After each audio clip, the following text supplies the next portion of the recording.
This video is based on something I read about in half a dozen different sources, but particularly I'm going to spin off of what Ann Quinlan had to say in Newsweek.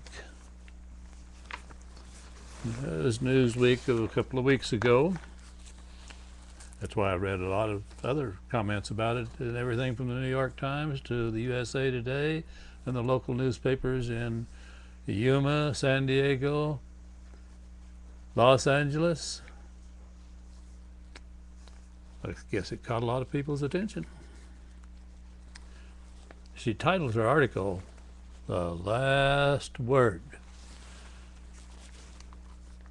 But I guess that's what the editors did. They honored her by putting it on the last page and counting it as the last word. It begins by saying James Webb, the Vietnam vet and senator from Virginia, who was once Secretary of the Navy. That's pretty good credentials, I'd say. Back to the article. Likes to share the chart he prepared for 5 of his Senate colleagues. They are men who fought in World War II and afterwards went to college and even law school on the American taxpayer, a free ride in exchange for their service. Webb's chart quantifies how much of their education costs would have been covered if they had served in Iraq or Afghanistan. Not even close. And of course, most of us know this, but she goes on to say, in 1944, President Roosevelt signed the Servicemen's Readjustment Act, commonly known as the GI Bill. It was one of the most visionary and transformative pieces of legislation in American history. Providing free education for returning veterans, its champions believed it was the moral response to the sacrifice those service members had made, but it also solved an economic and social problem.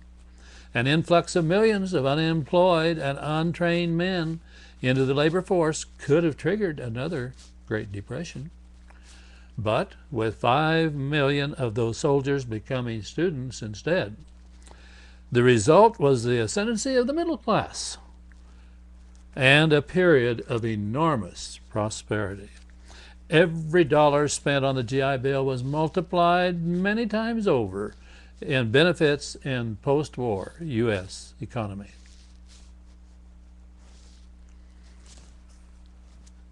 Sometime, if I don't forget, I want to go back and do a video on that phrase, the result of the ascendancy of the middle class.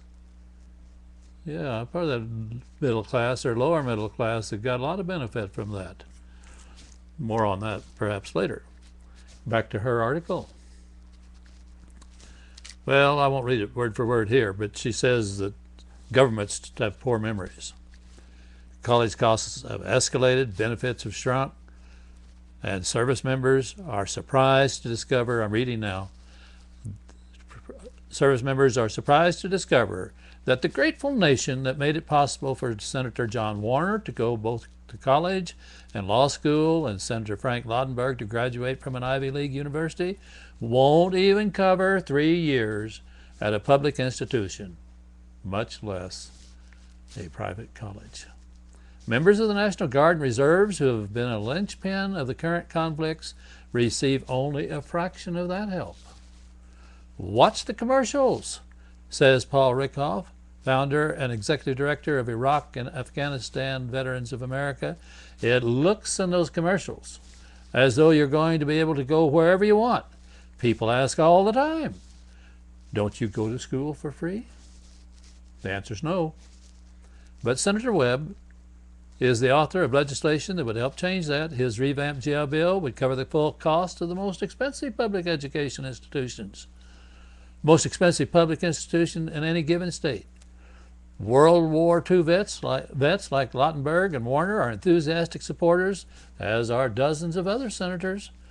Oddly enough, still reading, Webb has not been able to get John McCain, who received the ultimate taxpayer-funded education at the Naval Academy, to take a position on the bill.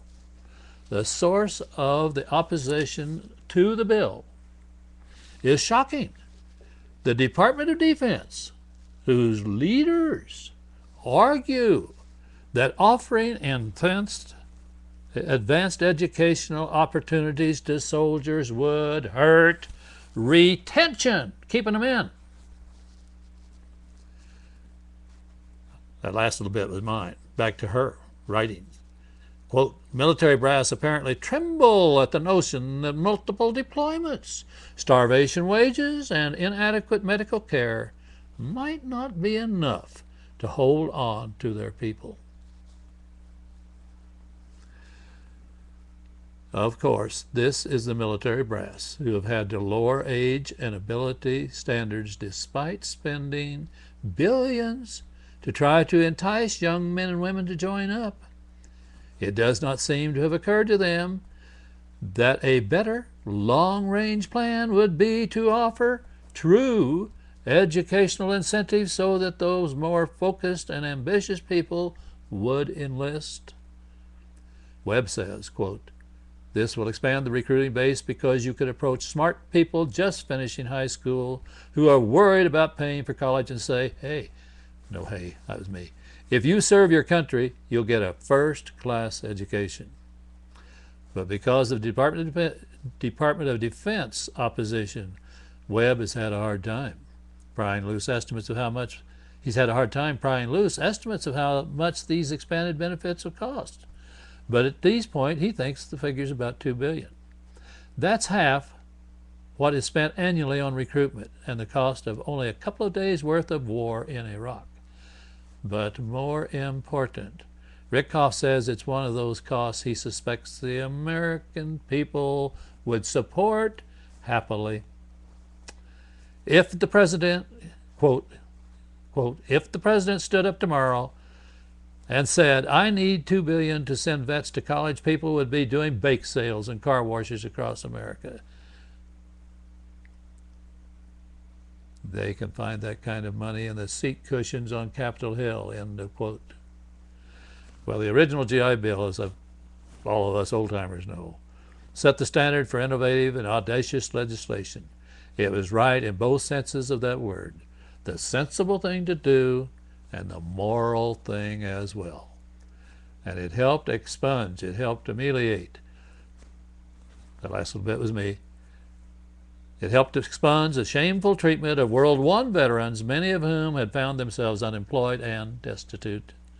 The Department of Defense says it's a different era now, with a war that drags on and a volunteer army, than it was when the GI Bill was first signed. But it's the same era, too. The Bureau of Labor Statistics reports that unemployment among young veterans is 3 times the national average. Already, some Iraq veterans are homeless and have substance abuse problems. Offering these men and women, I'm reading again straight from Ann Quinlan, offering these men and women a college education is the least we can do. It's not free. They have already paid. They paid in Fallujah and Kabul. In Congress, if Congress wants an economic stimulus package, this is a great one. A Topeka, Kansas lawyer and national commander of the American Legion, Harry Comrie, was the architect of the original GI Bill. He asked a question that is as resonant today as it was then. If we can spend $200 to $300 billion to teach our men and women to kill, why quibble over $1 billion or so to help them to have the opportunity to earn economic independence and to enjoy the fruits of freedom? End of article. Gosh, folks. As a conservative, I despise all the waste and all the going into debt beyond my imagination. And I know the GI Bill that's being proposed adds to that debt, but it also creates a group of people who can help pay off that debt. So it's not all one way. and to help those who are helping us.